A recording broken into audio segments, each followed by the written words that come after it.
नमस्कार। मैं हूं संजीव श्रीवास्तव। आप देख रहे हैं सत्य हिंदी। दोस्तों, चुनाव क्षेत्र में आज हम बात करेंगे कभी पर्दा, गर्दा जर्दा और ना मर्दा के लिए ख्यात रहे भोपाल की। बता दें, भोपाल वो शहर है जो नवाबों के दौर में रियासत हुआ करता था। भारत को आजादी 15 अगस्त 1947 को मिल गई थी, लेकिन भोपाल रियासत 1 जून 1949 को आजाद हो सका था और पहली बार 1 जून 1949 को यहां तिरंगा लहराया फहराया गया था। दोस्तों, हम सीधे बात करें भोपाल लोकसभा क्षेत्र की, तो भोपाल मध्य प्रदेश की राजधानी है। सरकार की नाक के तले यह क्षेत्र बाबुओं की नगरी के तौर पर भी जाना जाता है। पूरा मध्य प्रदेश यहां बसता है। राज्य के हर नगर, हर क्षेत्र का बंदा भोपाल में मिल जाएगा। ठेठ बर्रुकट भोपालियों से मिलना हो तो पुराने भोपाल में जाना होगा। तमाम विविधताओं और खान पान के लिए सुविख्यात भोपाल क्षेत्र में वोटरों की संख्या 24 लाख से ज्यादा है और यहां मुस्लिम वोटरों का जो आंकड़ा निकल कर आता है वो 4.5 से 5 लाख के लगभग बताया जाता है। साथ साथ 3 लाख से ज्यादा ब्राह्मण हैं और करीब 2.5 लाख कायस्थ इस लोकसभा क्षेत्र में वोटर हैं।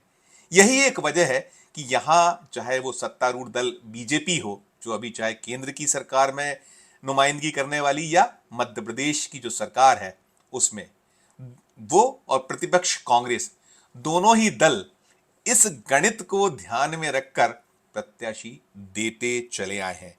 अभी यदि हम 2024 के रण की बात करें तो 2024 का जो रण सजा हुआ है, यहां 7 मई को वोटिंग होना है और प्रचार चरम पर है, तेजी पकड़ते चले जा रहा है। हालांकि अभी बड़े नेताओं की सभाएं होनी है और बिसात बिछनी है और एक गति पकड़ना है प्रचार को। प्रचार चल रहा है। यहां भारतीय जनता पार्टी ने एक युवा नेता जो भोपाल के मेयर भी रह चुके हैं, आलोक शर्मा को टिकट दिया है। वे विधानसभा चुनाव में किस्मत कई बार आजमा चुके हैं, उन्हें पार्टी ने टिकट दिया, लेकिन वे जो विधानसभा चुनाव में सफल नहीं हो पाए, विधानसभा नहीं पहुंच पाए, लेकिन लोकसभा में उन्हें बीजेपी ने टिकट से नवाजा है। वे किला लड़ा रहे हैं। उधर कांग्रेस ने जो कायस्तों की बाहुल्यता है, या जो पारंपरिक कांग्रेस अपना वोट मानती है, चाहे वो मुस्लिम हो और भी जो इस तरीके के अन्य वोटर हैं, उसके मद्देनजर अरुण श्रीवास्तव को टिकट दिया है। अरुण श्रीवास्तव भोपाल जिला पंचायत की अध्यक्ष रही विमला श्रीवास्तव के सुपुत्र हैं। इसके अलावा वे कांग्रेस में काफी वक्त से सक्रिय हैं, लगातार उनकी उपस्थिति दर्ज होती रही है। लेकिन अभी जो हालात हैं आसान नजर नहीं आते हैं। हालांकि 2014 और 2019 जैसा माहौल तो अभी नहीं है, लेकिन मोदी के चेहरे पर मोदी का जो एक मुलम्मा है, उसके तहत ही ये चुनाव सिमटा हुआ है। यहाँ जो चाहे वो आलोक शर्मा हो या बीजेपी हो, यदि वो रण में निकल रही है, जा रही है, तो वोट मोदी के चेहरे के नाम पर, केंद्र की रीति नीतियों के नाम पर ही मांगे जा रहे हैं। भोपाल लोकसभा क्षेत्र 8 विधानसभा क्षेत्रों से मिलकर बना हुआ है और अभी 6 सीटें भारतीय जनता पार्टी के पास हैं, जबकि 2 जो मुस्लिम बाहुल्य क्षेत्र हैं, भोपाल उत्तर और साथ साथ भोपाल मध्य, इन 2 सीटों पर कांग्रेस के विधायक हैं। और ये भोपाल उत्तर सीट ऐसी कि जो बहुत लंबे वक्त से, अगर हम एक मौका छोड़ें, ये सीट आरिफ अकील ने जो कांग्रेस के सरकार में मंत्री भी रहे, दिग्विजय सरकार में, और लगातार वे चुनाव जीतते चले आ रहे हैं। उन्होंने एक दौर में इस सीट को, जो भोपाल उत्तर है, निर्दलीय प्रत्याशी के तौर पे जीता था। बाद में वे कांग्रेस में शामिल हो गए, तो जीतते चले आ रहे थे। एक अवसर ऐसा आया था जब वे चुनाव हारे थे। रमेश शर्मा गुट्टू, जो बीजेपी के एक ऐसे नेता थे जिनकी हिंदूवादी छवि थी, उन्होंने एक बार हराया था। उसके बाद पुनः इस सीट को बीजेपी हासिल नहीं कर पाई। काफी प्रयोग, कई तरह के उन्होंने जो हो सकता था वो प्रयास किए, लेकिन हो नहीं पाया। अब हम अगर लोकसभा क्षेत्र की बात करें, लोकसभा सीट की बात करें, तो भोपाल लोकसभा सीट 1989 से 1989 से भारतीय जनता पार्टी के पास है। भारतीय जनता पार्टी एक के बाद एक अलग अलग प्रयोग करती रही यहाँ और उसको सफलता मिलती रही, लेकिन कांग्रेस ने जो कोशिशें की, कांग्रेस ने जो प्रयास किए, उसमें वो सफल नहीं हो पाई है। ये जो सीट है 1984 में आखिरी बार जब इंदिरा गांधी हत्याकांड जो हुआ था, इंदिरा गांधी को उन्हीं के अंगरक्षकों ने मौत के घाट उतारा था, उन्हें गोली मारी गई थी, भून दिया गया था, उसके बाद जो चुनाव हुआ था, उस चुनाव में 1984 में अंतिम बार, आखिरी बार इस सीट को कांग्रेस के लिए के एन प्रधान, जो कायस्थ कुल के ही आते थे, उन्होंने सीट को जीता था। और उसके बाद से कभी भी इस सीट को कांग्रेस नहीं जीत पाई है। अगर 1989 का दौर देखें तो 1989 में एक प्रयोग भारतीय जनता पार्टी ने यहाँ किया था, जब राजीव गांधी विरोधी एक माहौल था, लहर थी। वो जो वीपी सिंह की अगुवाई में जो चुनाव हो रहे थे बोफोर्स कांड के बाद, और एक पूरा का पूरा गठजोड़ बना था, उस गठजोड़ में बहुत सारे दल थे, भारतीय जनता पार्टी भी उसका हिस्सा बनी थी। तो वहाँ जो चुनाव थे, उस चुनाव में वो प्रयोग जो हुआ था, उसमें एक नौकरशाह, पूर्व नौकरशाह जो रिटायर्ड आईएएस अफसर थे, सुशील चंद्र वर्मा, वो भी कायस्थ कुल से परिवार से आया करते थे, उनको टिकट दिया गया था और उन्होंने इस पे जीत दर्ज की थी। और ऐसी जीत उन्होंने दर्ज की थी, 1989 के बाद भारतीय जनता पार्टी ने कभी पीछे मुड़कर नहीं देखा। 1989, फिर उसके बाद 1991, 1996 और 1998, लगातार 4 बार जो सुशील चंद्र वर्मा थे वे भोपाल के सांसद हुए। और उनकी एक कार्य करने की अलग शैली, अलग पद्धति थी। वे भोपाल बैठ के ही सब कुछ किया करते थे, क्षेत्र में जाते थे, जो बीजेपी के कार्यक्रम हो, कभी हो कुछ छुटपुट हो, लेकिन बहुत इन्वॉल्वमेंट पार्टी में उनका कभी नहीं देखा गया था। वो एक पोस्ट कार्ड के मार्फत अपने जो मतदाता हैं उनकी समस्याओं का हल किया करते थे। पोस्ट कार्ड वाले सांसद के तौर पे भी जाना जाता था। उनकी जीत का जो मतलब लगातार जो जीतते रहे थे, उसमें एक बहुत बड़ा जो उनका अपना कार्यशैली थी, वो पोस्ट कार्ड लिखो, समस्याएं निपटाओ। वो मुख्य सचिव पद से रिटायर हुए थे, मध्य प्रदेश के जो मुख्य सचिव रहते हुए वो जब सेवानिवृत्त हुए, उसके बाद पार्टी बीजेपी ने उन्हें हाथों हाथ लिया था और एक प्रयोग किया था, प्रयोग सफल हुआ था और वो चलता रहा था। फिर 1999 जब आया तो 1999 में बीजेपी ने सुशील चंद्र वर्मा जी का टिकट काटा था। उमा भारती, जो भारतीय जनता पार्टी की तेज तर्रार नेता थी, उन्हें भोपाल से टिकट दिया गया था। और उनके सामने पूर्व केंद्रीय मंत्री और कांग्रेस के ऐसे लीडर जो 4 बार मध्य प्रदेश राज्यसभा के सदस्य रहे, अलग अलग जो केंद्र में कांग्रेस की सरकारें थी उसमें मंत्री रहे, वे चुनाव मैदान में उतरे थे। लेकिन उमा भारती ने इस सीट पर बीजेपी की जो जीत थी उसे निरंतर रखा था। बाद में वे 2003 में उन्हीं की अगुवाई में दिग्विजय सिंह की जो सरकार थी 1993 से 2003 तक, उसको सत्ता से बेदखल करने का काम उमा भारती को मिला था और उमा भारती उसमें सफल रही थी। वो विधानसभा का जो 2003 का चुनाव था, उसे प्रचंड बहुमत से भारतीय जनता पार्टी को उमा भारती की अगुवाई में जीत मिली थी और उमा भारती मुख्यमंत्री हो गई थी। और जब बाद में 1999 में, माफ कीजिएगा, 2004 में जो लोकसभा के चुनाव हुए थे, उस लोकसभा के चुनाव में बीजेपी ने कैलाश जोशी, जिन्हें भारतीय जनता पार्टी का संत पुरुष निरूपित किया जाता था, उन्हें टिकट दिया था। 2004 में जो जीत थी उसको बरकरार रखते हुए सुशील चंद्र वर्मा ने साजिद अली को हराया था। साजिद अली एक एडवोकेट भोपाल के हैं और बड़े ऐसे वकीलों में शुमार है और कांग्रेस के वो लीडर रहे थे। लेकिन कांग्रेस का ये प्रयोग बड़ा ऐसा रहा था कि उस तरीके का सपोर्ट नहीं मिला था। कांग्रेस ने सोचा था कि ये मुस्लिम बाहुल्य क्षेत्र है तो मुस्लिम पर दांव खेला जाए, इसी के तहत टिकट साजिद अली को दिया गया था। लेकिन वे बुरी तरह परास्त हुए थे कैलाश जोशी के हाथों। और सबसे खास बात यह रही थी कि उनको महज और महज 2,55,000 वोट ही मिल पाए थे और 3,06,000 वोटों से कैलाश जोशी के सामने हार गए थे। फिर कैलाश जोशी को 2009 में पुनः टिकट दिया गया था। इस बार सुरेंद्र सिंह ठाकुर, जो सुरेश पचौरी के बड़े मित्र कहलाया करते थे, दोस्त हुआ करते थे और यूथ कांग्रेस में कभी सुरेश पचौरी ने बड़ा प्रमोट किया था। वे जब यहाँ चुनाव लड़े थे कैलाश जोशी के खिलाफ तो हार का अंतर कम हुआ था, केवल 65,000 कुछ मतों से सुरेंद्र सिंह ठाकुर चुनाव हारे थे। वो दौर 2009 का एक अलग था। उस दौर में वो इंडिया शाइनिंग के बाद वाला चुनाव रहा था जिसमें केंद्र में मनमोहन सिंह की सरकार रिपीट हुई थी 2004 में भी सरकार मनमोहन सिंह की अगुवाई में ही बनी थी। उस दौर में साजिद अली को सफलता नहीं मिली थी, लेकिन बाद में एक जो 2009 के चुनाव में सुरेंद्र सिंह ठाकुर ने एक लीड को बहुत कम किया था, वो जीतते जीतते रह गए थे ऐसा माना गया था। और फिर 2014 का चुनाव जो मोदी हैं, मोदी को प्रधानमंत्री का चेहरा बनाते हुए बीजेपी ने लड़ा था।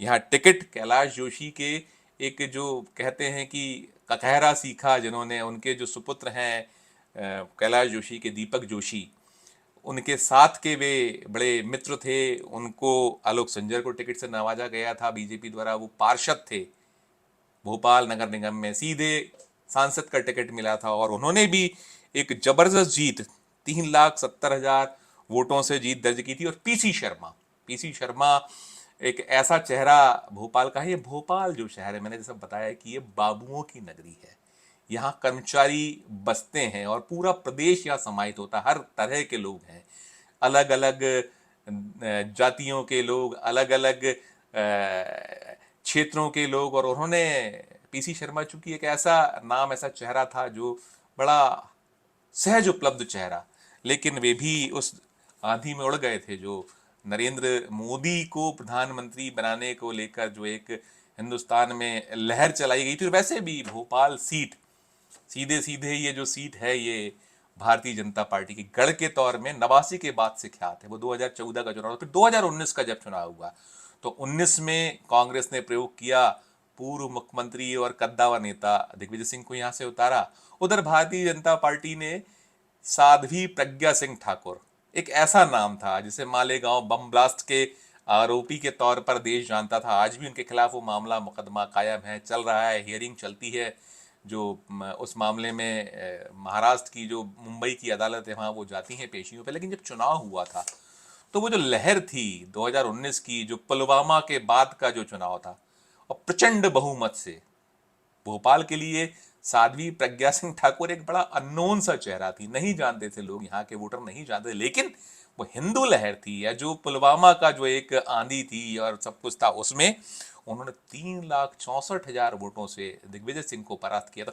तो जो भोपाल सीट है, भोपाल सीट निश्चित तौर पर कहीं ना कहीं ये बीजेपी के गढ़ के रूप में ख्यात है। एक अलग तरीके की तासीर वाली ये सीट है और सारा का सारा यहाँ जो स्थितियां हैं वो मैं आपके सामने रख रहा हूँ।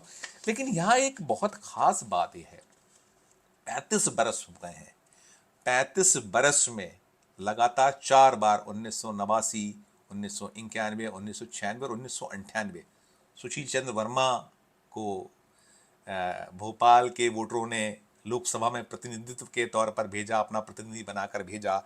फिर 1999 में जब आइए आप तो उमा भारती को भेजा गया, फिर 2004 और 2009 में कैलाश जोशी, 2014 में आलोक संजर और फिर 19 में प्रज्ञा सिंह ठाकुर। 35 बरस में 9 सांसदों में 4 बार सुशील चंद्र वर्मा और 2 बार कैलाश जोशी, बाकी सिंगल टाइम। अगर हम इनकी उपलब्धियों को देखें, 35 बरस का इन पूरे जो सांसद हैं भारतीय जनता पार्टी, इनके लेखा जोखा को उठाकर देखें तो कुछ दिखता नहीं है कि भोपाल में सांसद ने कुछ किया हो। भोपाल एक ऐसा शहर है जहां बहुत आवश्यकता है, लेकिन सांसद का जो रोल है कभी दिखा नहीं। सिर्फ ये दिखा कि एक केवल और केवल सांसद है, उसकी उपस्थिति ना कभी संसद में देखने को मिली, ना कभी सड़क पर नजर आई।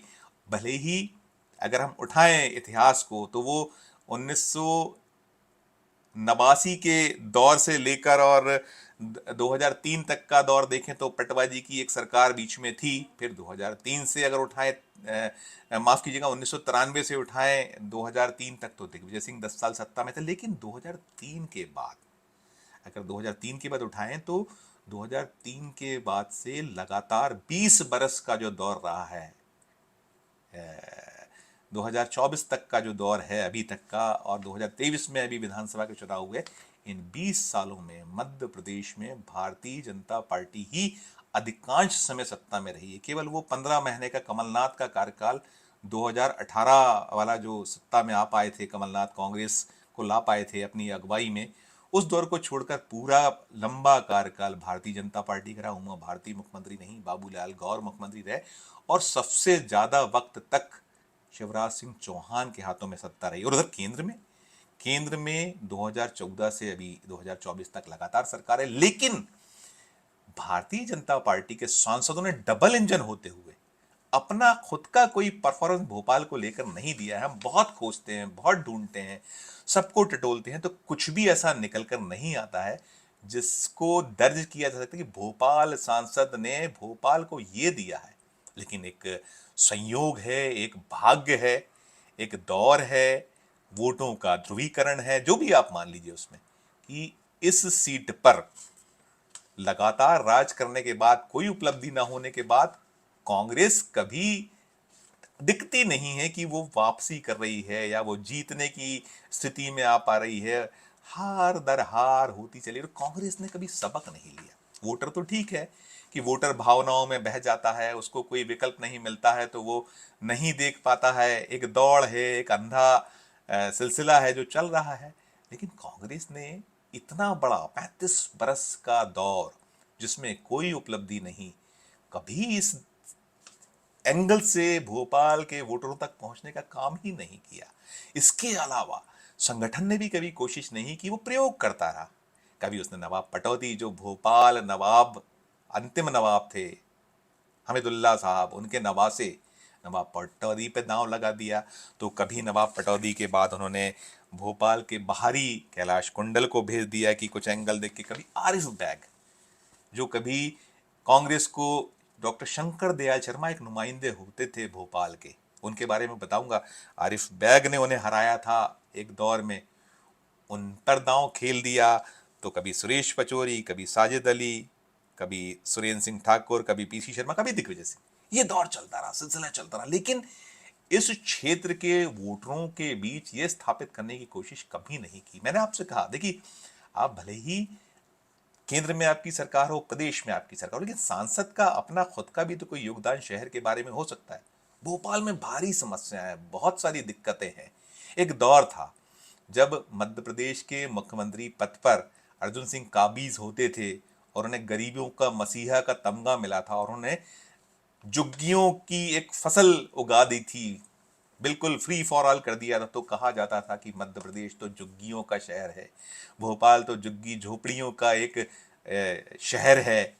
मध्य प्रदेश को झुग्गियों का प्रदेश और भोपाल को झुग्गी झोपड़ी का शहर कहा जाता था। लेकिन आज आज बड़ी लंबी फहरिस्त है कठिनाइयों की, समस्याओं की। भोपाल वासियों की आवाज उठाने वाला कोई है ही नहीं, साफ दिखता है। भोपाल में समस्याओं का अंबार, और अब तो आज तो भोपाल गुमटियों का शहर कहलाता है। और बड़ा दुर्भाग्य है, यहां एक एक आखिरी अंपायर हम कह सकते हैं कोई था, तो वो थे श्री बाबूलाल गौर। मजदूर से मुख्यमंत्री तक का सफर बाबूलाल गौर जी ने तय किया। यहाँ भोपाल में गोविंदपुरा को उन्होंने अभिजित क्षेत्र बनाया। वो एक वहां से शुरुआत की थी, विधायक पद की, निर्दलीय भी जीते और फिर बाद में जब उन्होंने जनसंघ, भारतीय जनता पार्टी अनवरत जीतते रहे, उस क्षेत्र को ऐसा बनाया कि आज उनकी बहू जीत रही है, लगातार जीत रही है। उन्हें याद किया जाए तो खासकर भोपाल बहुत याद करता है, उनकी कमी को बहुत महसूस करता है। वे इस दुनिया में नहीं है। उन्होंने भोपाल की बहुत चिंता की। अगर भोपाल जो कुछ भी है, हम ये भी कह सकते हैं भोपाल आज यदि भोपाल है तो उसमें बहुत बड़ा, यदि सबसे बड़ा योगदान की बात करूं तो बाबूलाल गौर का जबरदस्त योगदान है। अभी मेट्रो यहाँ लंबे अरसे से उसका काम चल रहा है, मुख्यमंत्री शिवराज सिंह चौहान, अब उद्घाटन हो रहा है, अब वो चले गए, अभी भी चल रहा है, काम हो रहा है। लेकिन बाबूलाल गौर जब होते थे, भले ही वो मुख्यमंत्री नहीं रहे थे, वे शिवराज सरकार में मंत्री भी बन गए थे, उन्हें चिंता थी इस भोपाल की, तो वे लड़ते थे, हर जगह नजर आते थे, भोपाल की नुमाइंदगी करते दिखते थे। उन्होंने कई सौगातें भोपाल को दी। वीआईपी रोड, आप कभी आइए भोपाल तो दिखेगा आपको वो वीआईपी रोड, जहां अतिक्रमणों का अंबार था। बाबूलाल गौर का बुलडोजर, वो ख्यात थे बुलडोजर मंत्री के नाम से। सुंदरलाल पिटवा की सरकार होती थी, उन्हें फ्री हैंड था और उन्हें कभी पक्षपात नहीं किया। आज भी कभी बाबूलाल गौर को ईमानदारी से कोई याद करता है तो उसमें कोई ना धर्म होता है, ना जाति होती है, ना पाति होती है। वो तो सीधे कहते हैं कि हाँ यार, कोई था तो वो बाबूलाल गौर थे। अब नहीं रहे वैसे नुमाइंदे। मैंने कहा कि लंबी फहरिस्त है। भोपाल में स्मार्ट सिटी के नाम पर एक बसे बसाए प्लान्ड पूरा का पूरा एक नया शहर था, उसे उजाड़ दिया गया। मुख्यमंत्री रहते शिवराज सिंह चौहान कहते थे कि जो सांसद थे आलोक संजर, जहां उंगली रखोगे वहां मैं उसको बदल दूंगा स्मार्ट सिटी में।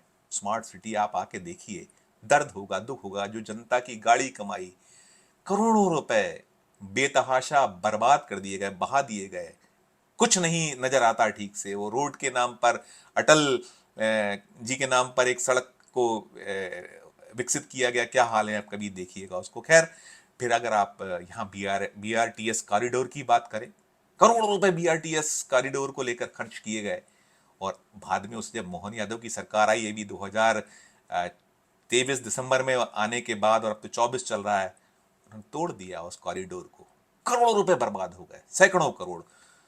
हमने भोपाल में किसी को आवाज उठाते नहीं देखा।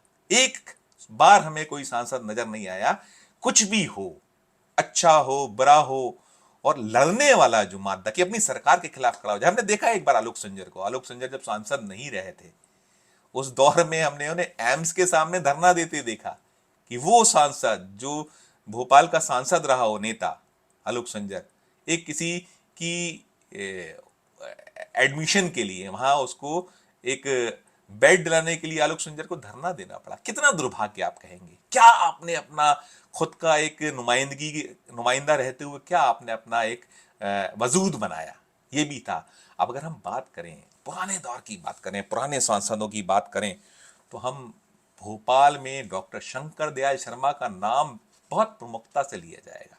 1971 में पहली बार वे कांग्रेस के टिकट पर जीते थे। उसके पहले वे जो मध्य प्रदेश बनने के पहले जो दौर होता था, उस दौर में मुख्यमंत्री भी रहे थे। वो उन अलग अलग जो सूबे हुआ करते थे उस दौर में, जो गठन के पहले, उन्होंने भोपाल को ऐसी ऐसी सौगातें दी हैं, सांसद रहते हुए, केंद्र में मंत्री रहते हुए, उसके अलावा उपराष्ट्रपति और राष्ट्रपति पदों पर रहते हुए भी वो भोपाल की चिंता पाला करते थे, चिंता किया करते थे। देखिए, आपको जब अवसर मिले और आप किसी शहर की नुमाइंदगी कर रहे हैं, किसी लोकसभा क्षेत्र या किसी विधानसभा क्षेत्र पे आपको मौका दिया गया, तो उसके लिए जो भी आप कर सकते हैं, वहां कोई, जैसे कई बार बाबूलाल गौर जी को कहा जाता था कि वो बीएचईएल के मुख्यमंत्री हैं, भोपाल के मुख्यमंत्री हैं, यही बात कमलनाथ को लेकर होती थी कि सिर्फ छिंदवाड़ा के मुख्यमंत्री हैं। लेकिन अपने क्षेत्र को तो आदमी सजाता संवारता है ना। भोपाल में पेरिस जैसी सड़कें, बड़े सपने देखा करते थे बाबूलाल, और जितने सपने वो पूरे कर सकते थे उन्होंने किया था। तो मैं डॉक्टर शंकर दयाल शर्मा की जो बात कर रहा था, शंकर दयाल शर्मा ने भोपाल को राजधानी बनवाया। उनकी जो बही खाता है, राजनीतिक बही खाता, उसमें दर्ज है। फिर भोपाल में जो बीएचईएल आया था, पंडित जवाहरलाल नेहरू जो देश के पहले प्रधानमंत्री थे, उनसे भोपाल में बीएचईएल जैसी सौगात डॉक्टर शंकर दयाल शर्मा ने ली थी। भोपाल में जो मैनिट है आज, जिसे पहले MSCT Maulana Azad technical college कहा जाता था, वो लेकर आए थे। वो रीजनल एक कॉलेज की बड़ी देन थी, इंजीनियरिंग कॉलेज की, और उसमें अलग अलग सूबों के लिए, ऐसा नहीं था कि भोपाल है तो सिर्फ मध्य प्रदेश का हक होगा। उन्होंने अलग अलग राज्यों के लिए कोटा निर्धारित करवाया था उसमें।